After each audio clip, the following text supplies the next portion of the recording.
우리 하나님의 말씀 함께 보시겠습니다. 신약성경 요한일서 3장 14절의 말씀입니다.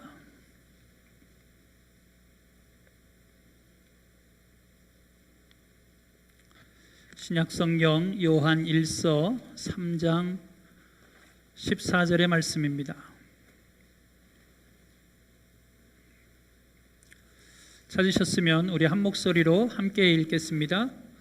우리는 형제를 사랑함으로 사망에서 옮겨 생명으로 들어간 줄을 알거니와 사랑하지 아니하는 자는 사망에 머물러 있느니라. 아멘. 할렐루야.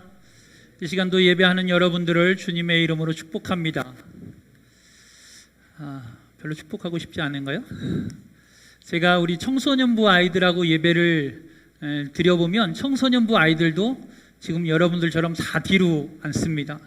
그래서 아이들이 자꾸 뒤로 가서 제가 자꾸 아이들을 쫓아갑니다. 그래가지고 제가 청소년부 아이들하고 예배 드릴 때는 이 가운데 중앙 통로 가운데쯤 지금 우리 이상철 권사님이랑 혜진 선생님이랑 앉아있는 거기쯤 가가지고 설교를 합니다. 저 움직일 수 있으니까요. 제가 왜 이 말씀을 드리냐면 다 추워서 앞으로 안 오시는 건가요? 아니면 제가 여기서 설교하다가 파편이 튀는 걸 좀 코로나 때문에 조심하기 위해서, 그렇죠? 저는 안 튀는데요. 고 목사님은 안 튀시니까 앞으로 오셔도 됩니다.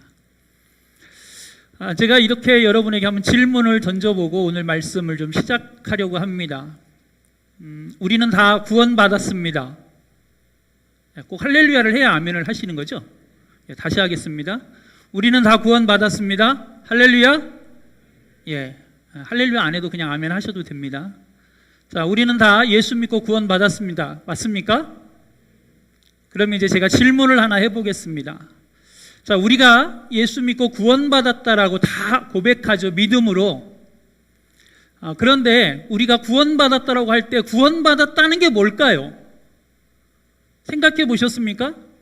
우리가 예수 믿고 구원받았다라고 아멘하고 고백하는데 구원받았다는 게 그럼 뭘까? 뭐죠?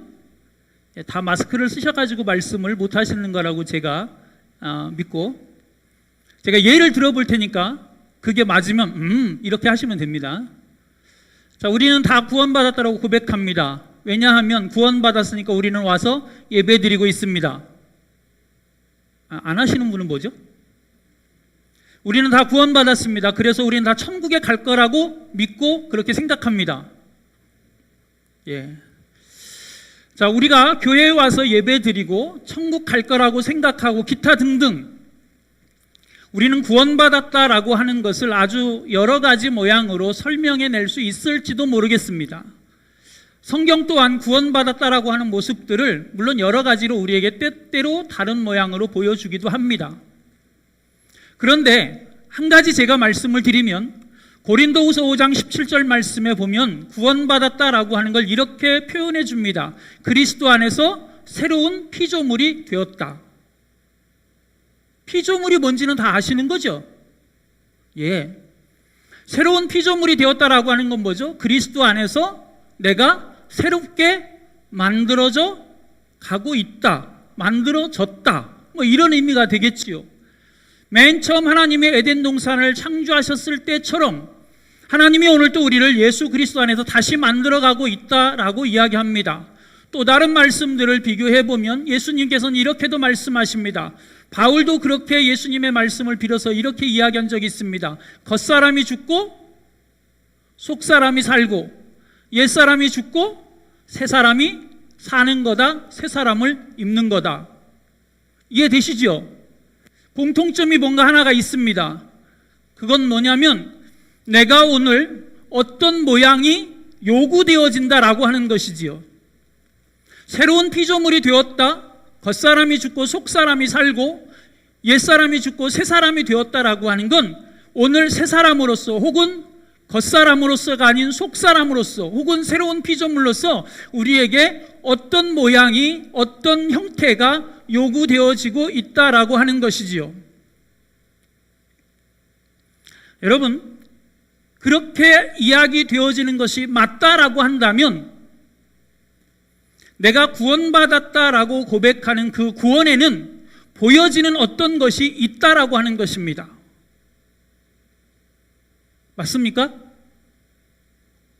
아무도 이렇게 안 하네요. 다시요. 내가 구원받았다라고 하는 데는 어떤 보여지는 어떤 것인가가 있다라고 하는 것입니다. 그래도 안 하시는데요? 제 말에 동의를 아직 못 하신다는 건 거죠? 예. 하여튼 있습니다. 조금 이따 여러분들이 동의를 할 거라고 저는 믿습니다. 왜냐하면요. 자, 사과나무는 배를 맺나요? 사과를 맺나요?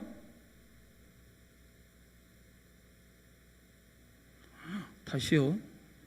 사과나무는 배를 맺어요? 사과를 맺어요? 예, 사과를 맺습니다. 여러분, 사과나무인 걸 우리가 어떻게 알지요? 사과가 열리니까 알지요.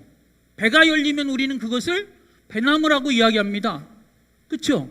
사과가 열리기 때문에 사과나무라고 이야기합니다. 사과가 열리는 것을 봤으니까 사과나무라고 하는 거지요. 여러분, 우리가 구원받았다라고 하는 건 그 구원에 합당한 열매가 있다라고 하는 것이고요. 그 열매를 맺어갈 때 하나님은 우리에게 새로운 피조물이라고, 새 사람이라고 말씀해 주고 계시다라고 하는 것입니다. 그러면 구원의 열매, 구원받은 자들이 보여지는 새로운 피조물의 모양은 어떤 것일까요? 예, 우리는 그것을 우리가 하나님 앞에 갈 때까지 끊임없이 말씀을 통해 확인하고 듣고 맺어가는 겁니다. 이 시간에 다 할 수는 없지만 저는 이 시간에 그것을 한 가지 여러분에게 소개해 드리려고 합니다. 많은 사람들이 저와 여러분을 포함해서 구원받는 데 있어서 반드시 필요한 것이 있습니다. 뭐지요? 자, 우리가 저를 포함해서 구원받은 데 반드시 필요한 거, 오직 의인은 뭐죠? 그렇지요.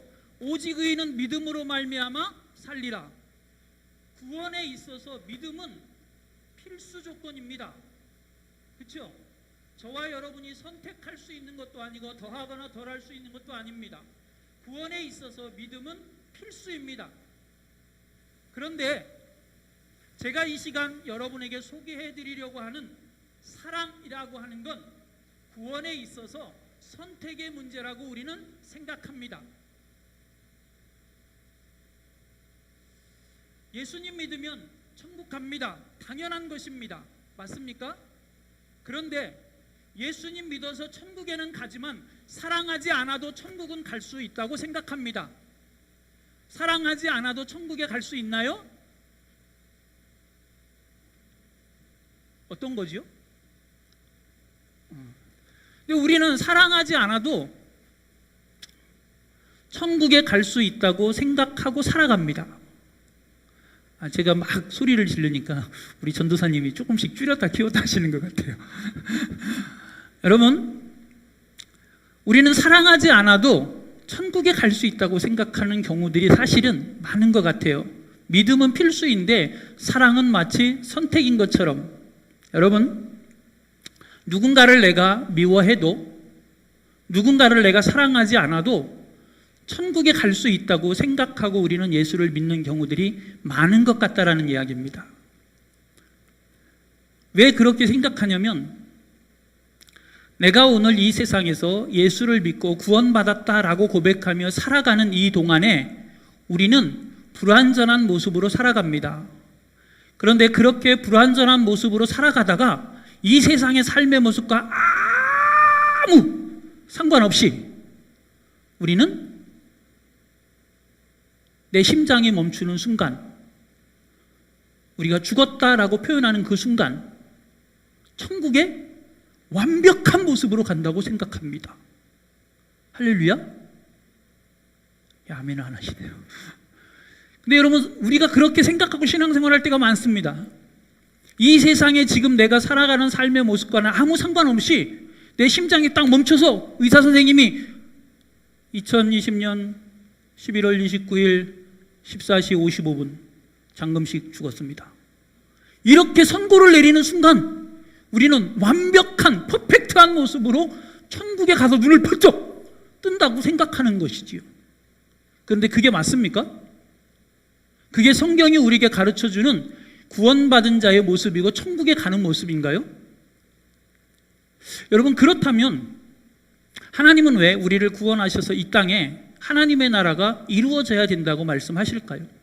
왜 우리는 새로운 피조물로 살아가야 하고 날마다 겉사람은 죽고 속사람이 살아야 한다라고 말씀하실까요? 그냥 너 구원받았으니까 대충 살다가 천국에 와, 이렇게 말씀하시죠. 자, 우리 성경을 좀 몇 곳 찾아보겠습니다. 마태복음 5장 22절입니다. 여러분들이 찾는 수고를 덜어드리기 위해 전도사님이 띄워줄 겁니다. 마태복음 5장 22절 보이십니까? 예, 보입니다. 자, 우리 같이 한번 읽어보겠습니다. 나는 너희에게 이르노니 형제에게 노하는 자마다 심판을 받게 되고 형제를 다하여 나가라 하는 자는 공회에 잡혀가게 되고 미련한 놈이라 하는 자는 지옥불에 들어가게 되리라. 아멘. 두렵죠? 사실은 이 말씀에 아멘 하는 게. 저는 그렇습니다. 성경을 읽고 아멘을 했지만 이 말씀에 아멘 하는 게 우린 사실은 두렵습니다. 우린 이렇게 생각하지 않고 안 믿기 때문에 그렇지요. 여러분, 말씀을 보십시오. 형제를 향하여 노하는 자, 화내는 자 어떻게 된다고요? 하나님의 심판을 받게 된다는 거예요. 나가라 하고 또 뭐 하는 자? 미련한 놈이라 하는 자, 바보라고 말하고. 죄송합니다. 아름답지 않은 표현인데 옛날 어른들은 천치, 등신 뭐 이런 표현들을 많이 하셨어요. 그렇게 하면 우리 어떻게 된다고요? 제 얘기가 아닙니다. 예수님이 하신 말씀입니다. 자, 이 말씀을 보면 그러면 뭐 해야 된다는 거죠? 반대로 말하면 사랑해야 된다는 겁니다.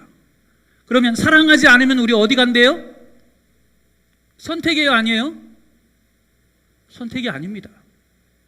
여러분, 사랑은요, 예수를 믿어 구원받은 자들에게 있어서 사랑은 선택이 아닙니다. 이 한 절만 여러분에게 제가 보여드리면 그 한 절만 그런 거예요, 목사님이라고 말씀을 하실 것 같아서 또 한 곳을 보겠습니다. 요한복음 13장 34절 35절. 자, 같이 읽겠습니다. 새 계명을 너희에게 주노니 서로 사랑하라. 내가 너희를 사랑한 것 같이 너희도 서로 사랑하라. 너희가 서로 사랑하면 이로써 모든 사람이 너희가 내 제자인 줄 알리라. 언제 예수님의 제자가 됐다는 걸 사람들이 알게 된다는 거예요? 서로 사랑할 때. 사랑하면, 비로소 사랑해야 우리가 예수님의 제자라고 하는 거죠. 반대로 말하면 사랑을 하지 않으면 예수님의 제자가 될 수 있다, 없다? 없다라고 말씀하고 있는 겁니다. 여러분, 저와 여러분은 예수님의 제자가 되기를 원하십니까? 아멘. 저도 예수님의 제자가 되고 싶습니다. 여러분들도 마찬가지시죠? 우리 어떻게 해야 될까요? 그러면 사랑하셔야 합니다. 제자가 되고 싶다고 해서 나는 예수님의 제자야 라고 말해서 내가 예수님의 제자가 된 게 또 되는 것이 아니라고 하는 것입니다. 그럼 언제요? 예수님의 제자가 되고 싶다면 우리는 악착같이 뭐 해야 된다고요? 사랑하셔야 합니다. 자, 우리가 오늘 읽은 요한일서 3장 14절 말씀을 같이 보겠습니다.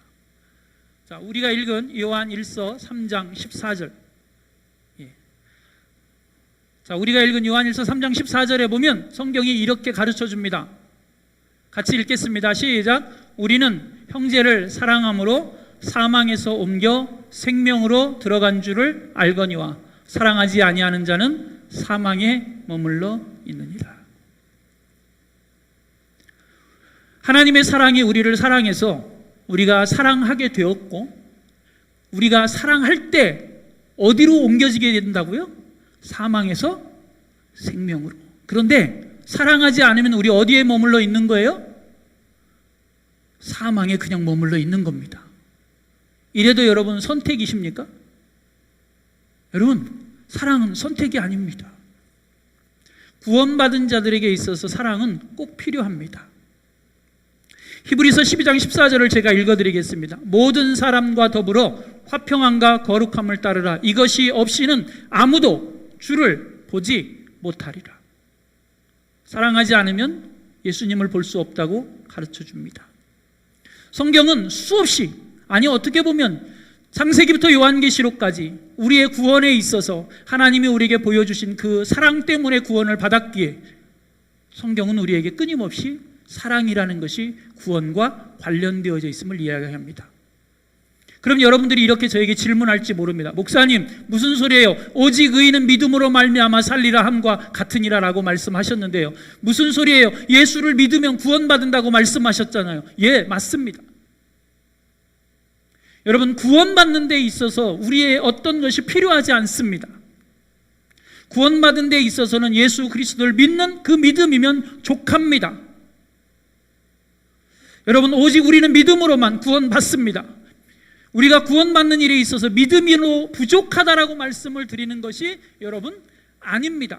그러면요, 믿음이면 충분한 그 구원에 있어서 과연 그 구원받았다라고, 믿음으로 구원받았다라고 고백하는 우리의 그 믿음의 고백이, 구원에 대한 고백이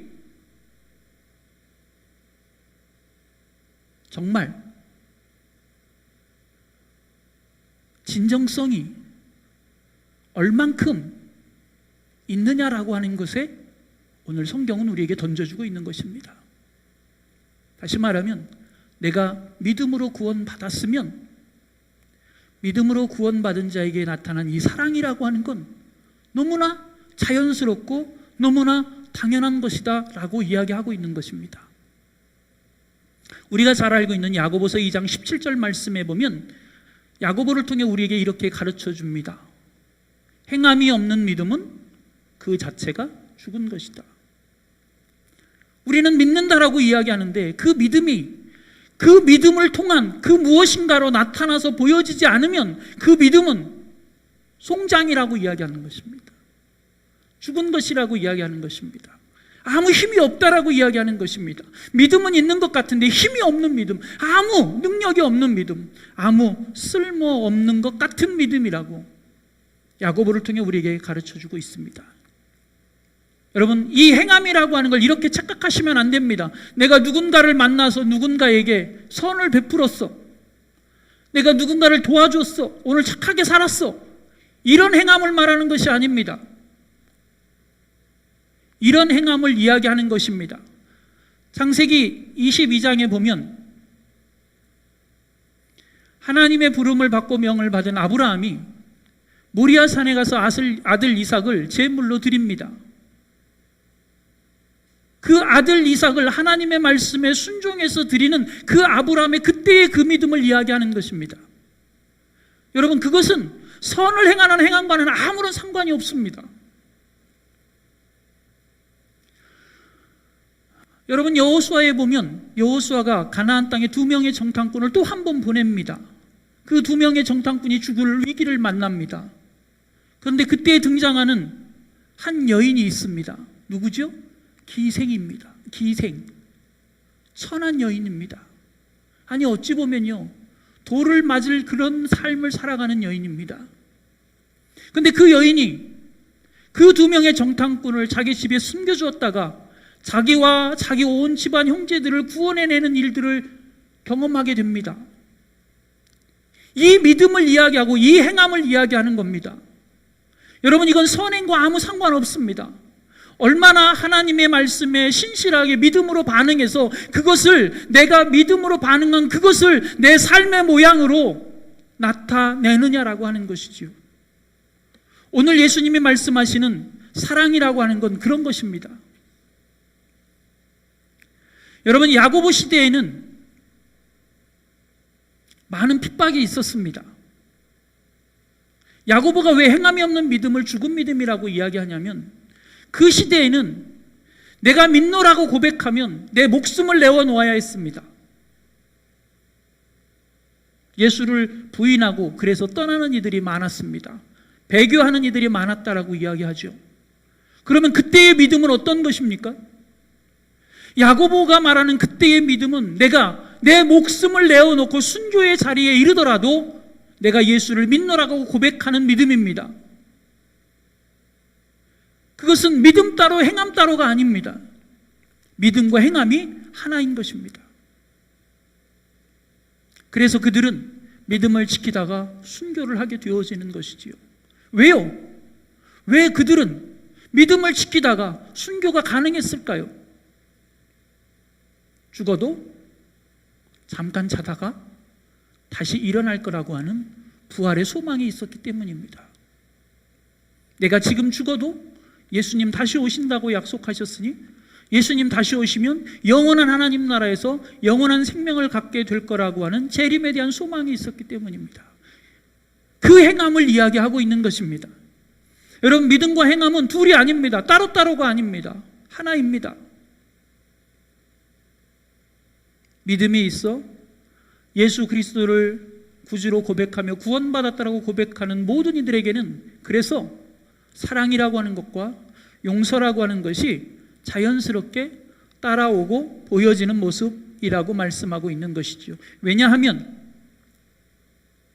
예수님께서 당신의 생명을 내어놓아 죽을 정도로 우리를 사랑하셨고 죽을 정도로 우리를 사랑하신 그분이 우리 안에 오셔서 우리로 하여금 사랑하게 하시기 때문입니다.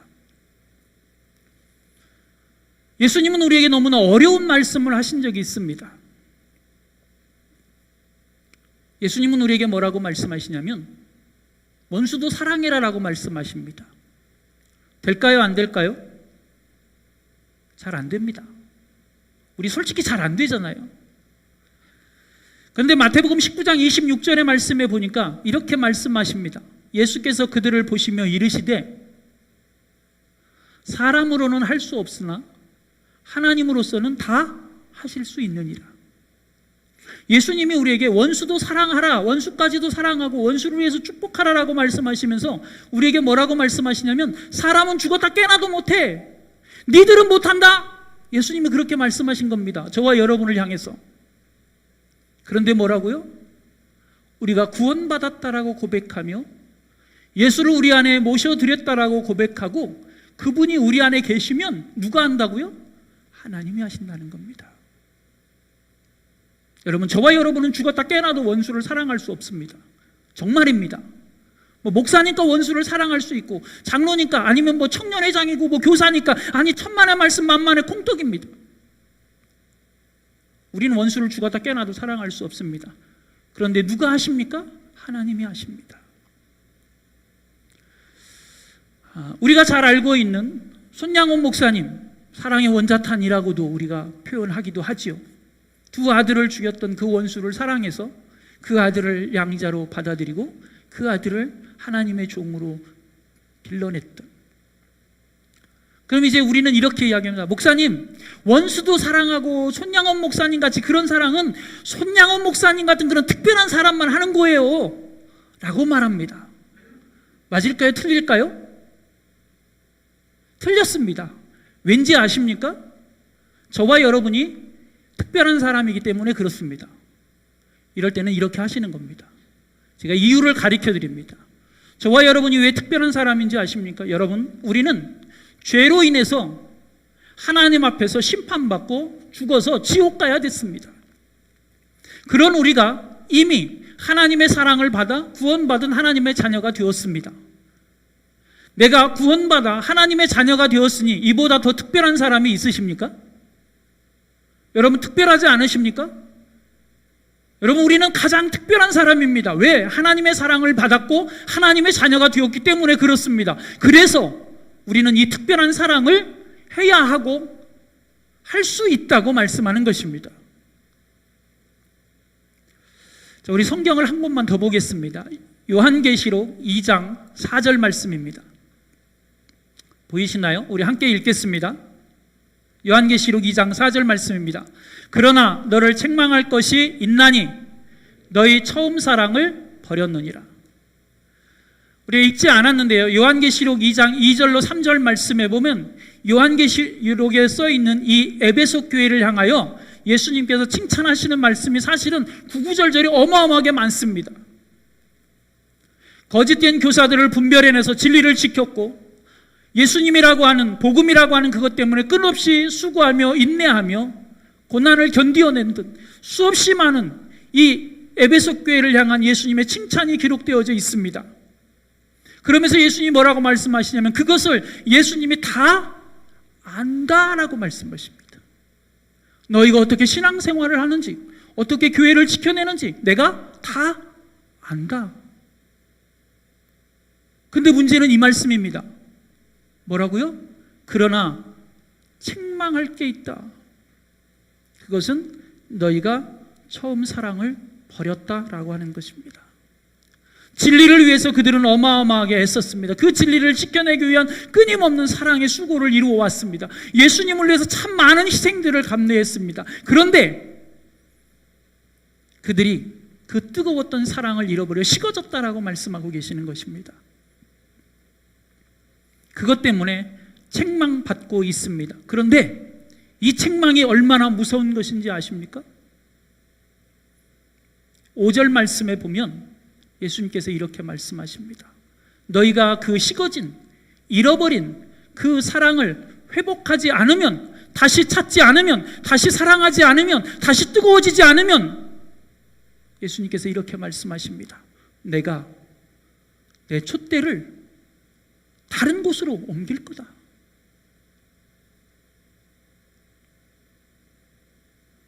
예수님은 좀 심하십니다.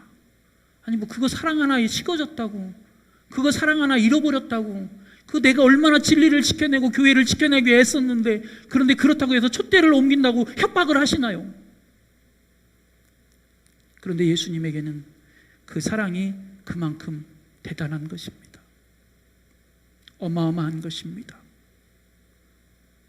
구원받은 이들에게는 꼭 필요한 것입니다.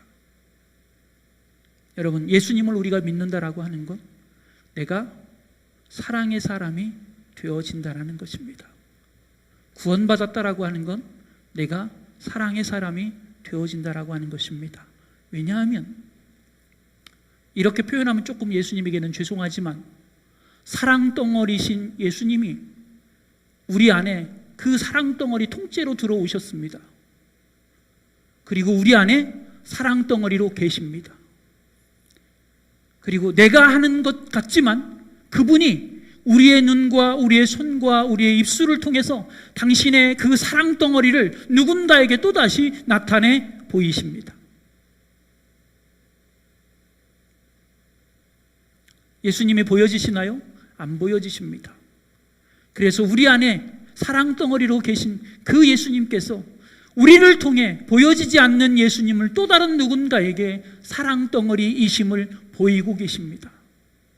그래서 예수님은 사랑이 중요하다고 말씀하십니다.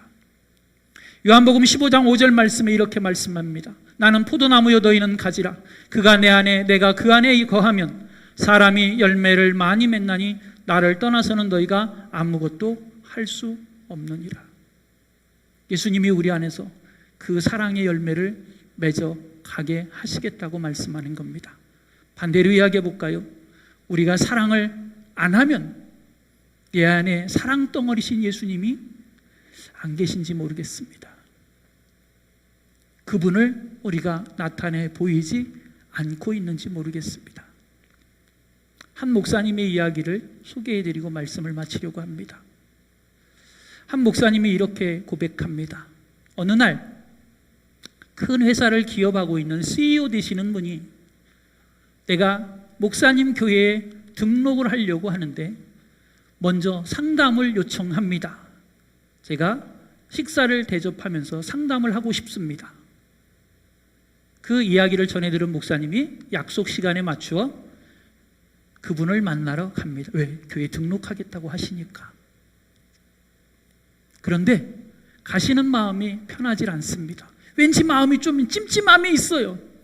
그래서 가시면서 하나님에게 묻습니다. 하나님, 제가 오늘 누가 우리 교회 등록하겠다고 상담을 요청해서 만나러 가고 있는데 내 마음이 왜 이렇게 안 편한 것입니까? 라고 가시는 중에 기도합니다. 그런데 그 기도하는 순간 이 목사님에게 어떤 한 여성이 불현듯 이 목사님의 기억 속을 스쳐 지나갑니다. 그 여성은 얼마 전에 목사님 교회에 등록을 해서 교회를 다니는데 신앙생활을 그렇게 열심히 하시는 분은 아니었던 것 같습니다. 그런데 안타깝게도 이분이 시장에서 장사를 하다가 그만 부도가 나서 경제사범이라고 하는 타이틀을 갖고 교도소에 계신 것입니다. 근데 근데 그 여성이 스쳐가는 순간 이 목사님에게 하나님의 음성이 하나 던져졌습니다. 목사야, 그렇게 바쁜 와중에 너희 교회에 등록하겠다라고 하는 그 CEO는 만나러 갈 시간이 있으면서 이미 너희 교회에 등록해서 내 양이 되어진, 그런데 지금은 교도소에서 불안해하고 있는 그 성도는 왜 만나러 갈 시간이 없는 거니? 하나님의 음성이 들려집니다. 그 순간 이 목사님에게 던져진 하나님의 말씀 한 구절이 떠올랐습니다. 마태복음 25장 41절로 43절에 있는 말씀입니다. 우리가 잘 아는 말씀이죠. 왼편에 있는 자들에게 예수님이 말씀하십니다. 너희가 가난한 자에게, 굶주린 자에게, 헐거벗은 자에게, 갇힌 자에게 찾아갔더냐. 이 말씀이 생각나 이 목사님은 그 가던 길에서 회개하고 바로 그 다음 날 그 교도소를 가서 그분을 만나셨다고 합니다. 참 다행스럽게도 집행유예로 그 여성분이 며칠 후에, 목사님이 면회 갔던 그 며칠 후에 출소를 하셨다라고 하지요. 그 교도소에 그 성도님을 만나러 가셨을 때 이 목사님은 그 성도님 앞에서 아무 말도 못하고 부끄럽게도 그 성도님 앞에서 펑펑 울다만 오셨다고 합니다. 무슨 이야기를 하는 건지 아십니까? 이 이야기를 하는 진짜 의도를, 그리고 이 목사님이 하시는 의도를 다는 알 수 없겠으나 내 안에서 하나님의 사랑을 내 편한 대로 하고 있더라라고 하는 것이죠. 내가 좋은 대로 하고 있더라라고 하는 것입니다. 사랑하는 여러분, 이렇게 여러분에게 질문을 하고 마치겠습니다. 오늘 우리는 다 구원받았습니다. 하나님의 자녀입니다. 천국에 갈 겁니다. 그런 우리에게 오늘 하나님이 말씀하시는 사랑의 열매, 사랑의 모습, 구원받은 자에게 보여지는 그 사랑의 열매들은 얼마나 있을까요? 저와 여러분에게 오늘 하나님이 주시는 질문이라고 생각하시고 우리 자신을 돌아보면서 사랑의 열매를 맺어가는 우리 모두가 되기를 간절히 소원합니다. 우리 함께 찬양 드리겠습니다.